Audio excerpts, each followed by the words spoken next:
Miss Whitney, you could save all of us, you see, if you just tell me where... I don't believe I'm stupid. The coat. The bonds are in the coat. They're in a mink vault.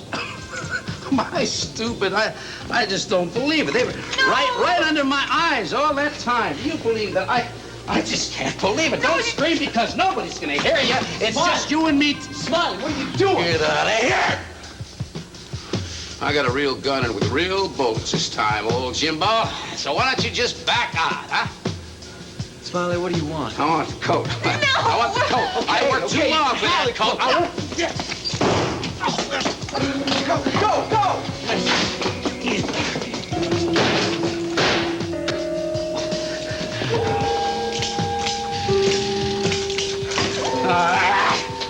Hey, Jimmy, let me out of here. Jimmy, come on, it's Smiley. You know me, I'm just kidding around. You know that. I'm just playing one of my parts. Let me out of here. Come on, be a pal, will you? The building. Hey, let me out of here. Let me out of here. Let me out. Let me out of here!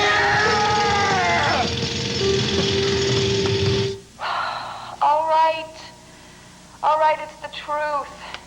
But I didn't know it until after we were married and we moved into the Whitney mansion, and then I found some papers and a picture.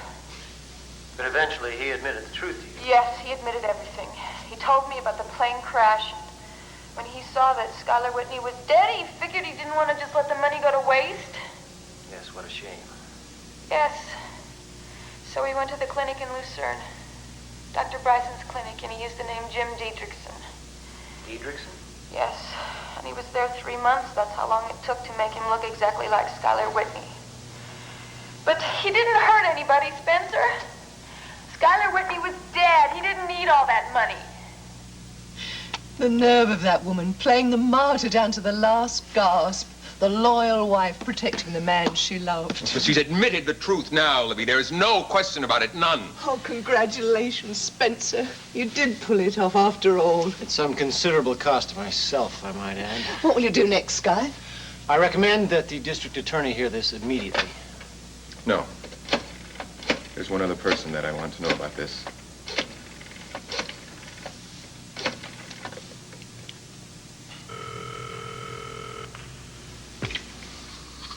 Hello? Valerie. Yes? This is Sky Whitney. Why are you calling me? Valerie, it's important. I have to see you now. No! Look, I think you've bothered me enough for one night. I want to go to bed early. I have an early call at the photo studio tomorrow. It's urgent. I have to see you tonight. It can't wait until tomorrow. I have to see you now.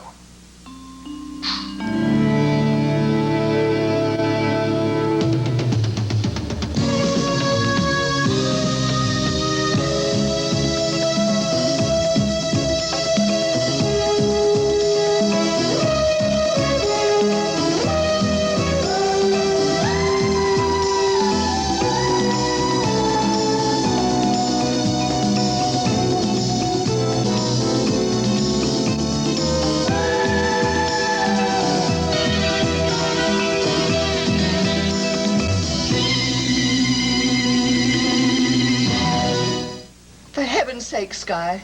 Do you mean you're going over to Valerie Bryson's right now? That's right. I still say the district attorney should see this first.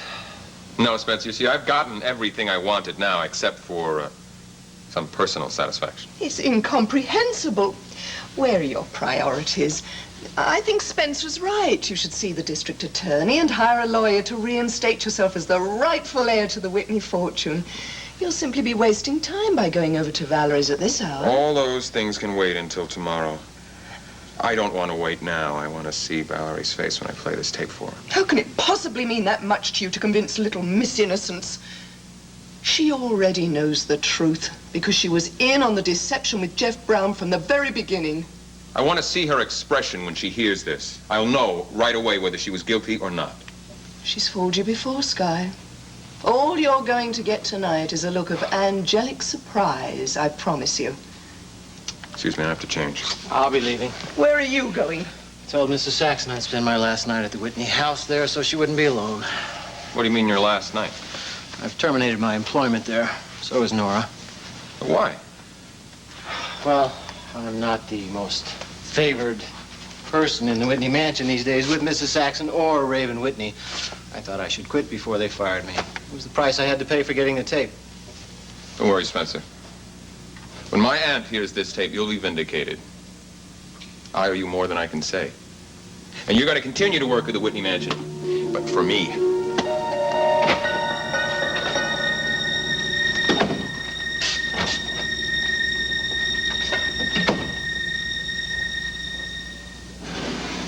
Welcome home, Mrs. Kavanaugh. Oh, thank you, Doctor.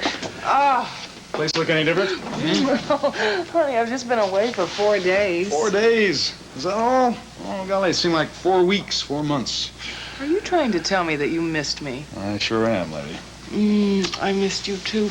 I missed you and Adam and Jody and Mrs. Goodman in my own bed. That's enough, that's enough. Oh, I believe God, you. there is no place like home. Be it even a humble penthouse. Here, let me take You that. snob. Yeah, I know. You want a drink? I would love one. Tell you what we can do. We can drink to your award. You didn't leave it on the plane, did you? Oh, I think I did leave it on the plane. No, you didn't. Come on. How did L.A. like you? Huh? They love you out there? Well, I don't know about that, but I love them. They are really such a nice group of people. What about the city? Oh, it was lovely. It's the only city in the country that's all freeways and no destination. But there are lots of palm trees, and it was wonderful weather. Well, come on, let's see the award. I'm impatient. All right, all right. Let's have a drum roll, please.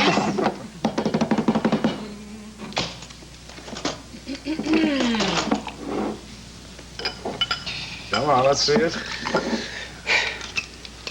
Ta-da. Oh, look at that. Shiny, Very isn't handsome, very handsome. Local newscaster of the year. You're going to be impossible to live with, aren't you? Yeah, too bad. You'll have to learn to live with it. I'll try. So how was the cocktail party? With the Endicott's. Did you miss me? No, not a bit. Jody was the perfect little hostess, even if she did spend over $100 on hors d'oeuvres. What? That's all right, it's all right. We'll just give 6 more cocktail parties and use what's left in the freezer. Oh, I'm sorry I missed it. No, you didn't miss anything. Nobody cared very much for the Endicott's art appraiser, Barclay Foster. As a matter of fact, I think even Grace Endicott was annoyed by him. Really? What did Barclay Foster have to say about the portrait? Well, his appraisal was not very flattering, and he doesn't have much tact. I'll say that for him. We never claimed it was a great work of art. We're just interested in its history. And we did learn something interesting about it, though. It's possible there's a connection between the portrait and a small country called the Republic of Eden. Republic of Eden? Yeah, I didn't know much about it, do you? Well, geography's not my strong point, but it's an odd coincidence that someone came into WMON and wanted to do a documentary feature on Eden. You sure it wasn't the Garden of Eden? No. It was the Republic of Eden. Well, that's intriguing. Remember who it was? No, but I'm sure I have a memo on it in my files. I'll check on it tomorrow morning.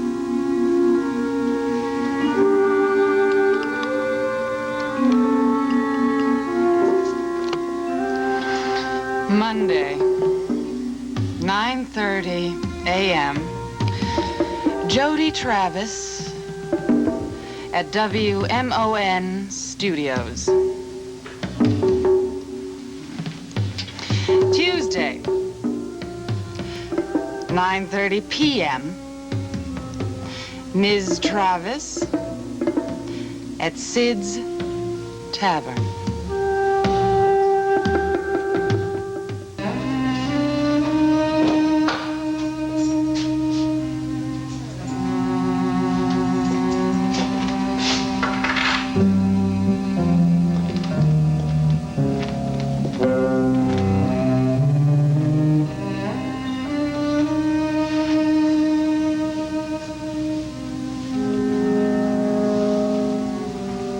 Why not?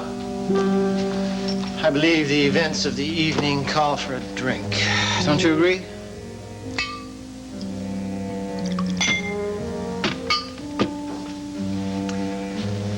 To a lovely adversary. I'm almost sorry it's over. What in heaven's name is going on? I thought I heard voices down here. It's only me, Mrs. Saxon. I was simply musing out loud. Well, that could be a sign that you're in trouble, Spencer. And so is that drink in your hand. I don't remember that you ever helped yourself to a drink in this house before. I hope you'll forgive the impropriety. Does it matter? Well, as you say, Mrs. Saxon, this is the first time I've ever helped myself to the cordiality of the house. And as I'm leaving in the morning, it will be the last time. All right, I'll accept that. Mrs. Saxon, wait, please. Yes? Would you join me in a nightcap? Did I hear you correctly? Are you inviting me to have a drink with you? Yes, ma'am. Well, Spencer, I am not given to snobbery, as you well know. But I cannot think of a single reason on this earth why I should have a drink with you. I think you'll agree that you have something to celebrate this evening, Mrs. Saxon. Other than my leaving, that is. What in heaven's name do you mean by that? Well, I have good news for you, Mrs. Saxon. Mrs. Whitney is safe and sound. What did you say? Where is she, Spencer? For heaven's sake, man, where is she? She's in Monticello. Oh, thank God. Well, how did you know about this? Oh, I couldn't possibly go into the whole story for you right now, but I'm sure you'll be hearing it very soon. But please believe me when I say that she is safe and in good hands. I believe your preference is sherry.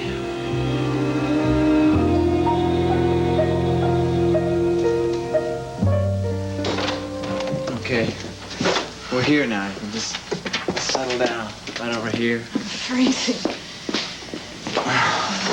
Here, we'll put this up here.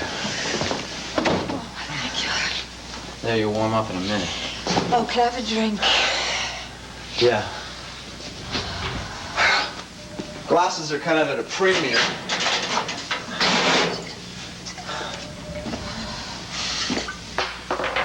There's a cup. Thank you. I can't stop shaking.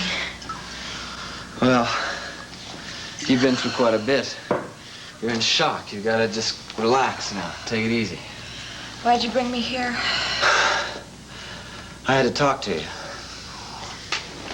And I had to take care of this. Oh, God, did the bullet hit you? Yeah, it's just a flesh wound. What, should we call a doctor? No, it's okay for now. Okay.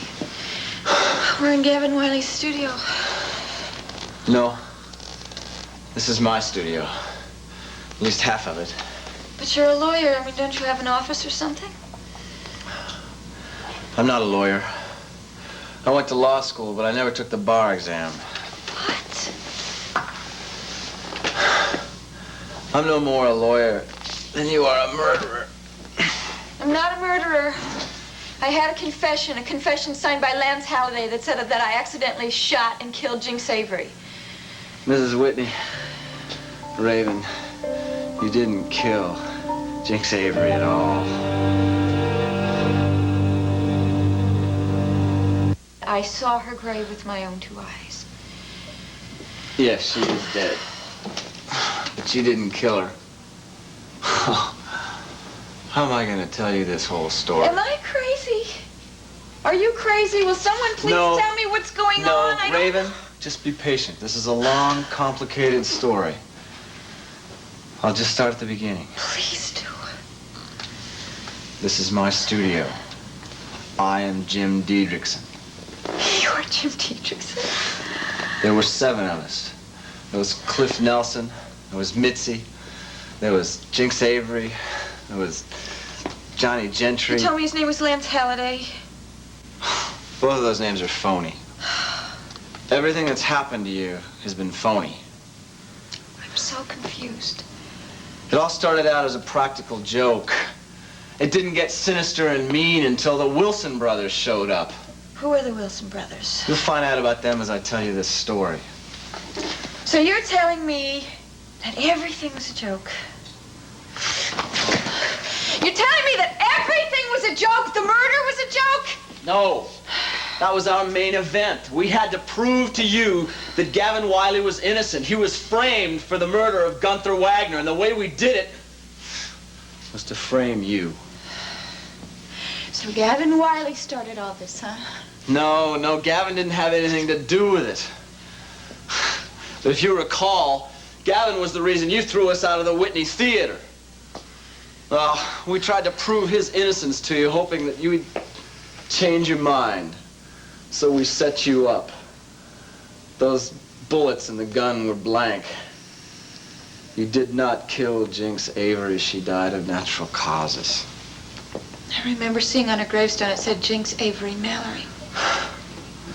She died a couple of weeks after she married Derek. All right, then. But I was arrested. I went to jail. I went to court. That's where Smiley showed up. He was the mastermind of this whole thing. Yeah, just exactly who is this Smiley Wilson anyway? He's the guy we just left in the jail cell. He's the guy that's been after you all this time. He told me he was lieutenant. Well, he was also the judge. You're kidding. He was the judge at my trial? Smiley's a brilliant actor and a brilliant mimic. He could have had a wonderful career if he was just willing to work at it. So he was all those people that were following me. What people? There was a taxi cab driver that took me to Springfield. There was a sheriff, Floyd Beauregard. He was after my money. There was even a woman, Mrs. Peabody. And then he was a fireman. He pretended there was a big fire so that I would open the door and he could get in and get my money. The man was insane. And he would have killed me to get my money. Thank God you came when you did. And thank God this is all over.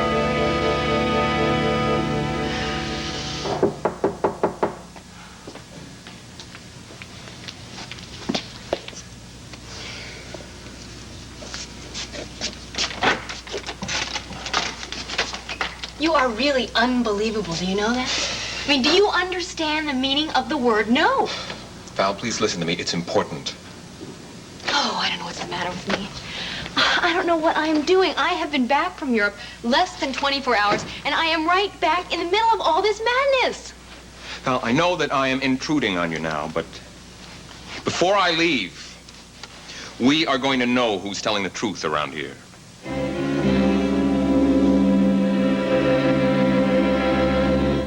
Story, and I am so angry. And it's going to take me a long time to get over this because I feel like someone just ran over me with a truck. This has been really rough for you. This has been really rough for all of us. Raven, I'm so glad you're here. I'm really relieved. We were all real worried. All of us.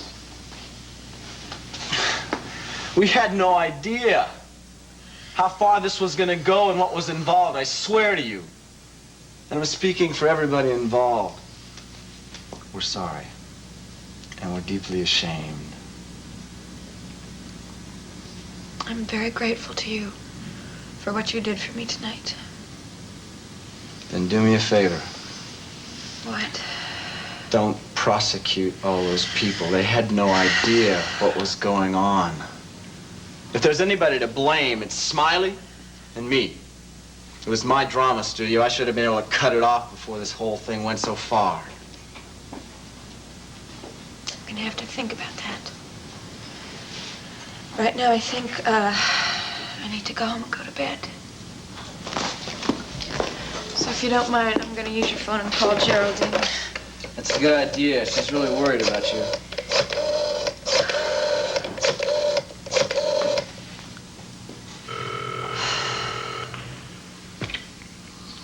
Whitney residence? Yes, it's Mrs. Whitney. Is Geraldine there? One moment, Mrs. Whitney.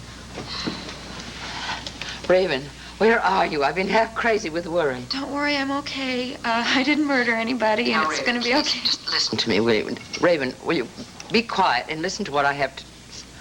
Oh, Raven. Just shut up and come home.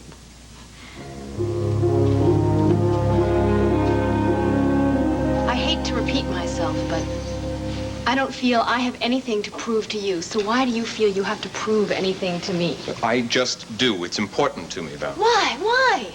You've already decided that I was the one conspiring against you with your friend, Jeff Brown. Just listen to the tape, please.